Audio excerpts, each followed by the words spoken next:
আমরা দেখেছি ঢাকা বিশ্ববিদ্যালয়ের বর্তমান প্রশাসন, বিশেষ করে মাননীয় ভাইস চ্যান্সেলর এবং মাননীয় প্রক্টরের পৃষ্ঠপোষকতায় ঢাকা বিশ্ববিদ্যালয়ের গুপ্ত রাজনীতি চলমান রয়েছে।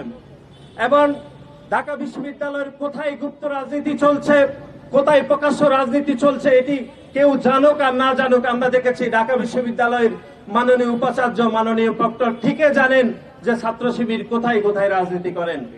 সুতরাং আমরা মনে করে ঢাকা বিশ্ববিদ্যালয়ের মাননীয় উপাচার্যকে অবশ্যই দ্রুত ঘোষণা দিতে হবে ঢাকা বিশ্ববিদ্যালয়ের কোন পবিত্র মাটিতে যেন কোনো গুপ্ত রাজনীতি না থাকে, সেজন্য ঢাকা বিশ্ববিদ্যালয়ের মাননীয় উপাচার্যকে দ্রুত ঘোষণা দিতে হবে।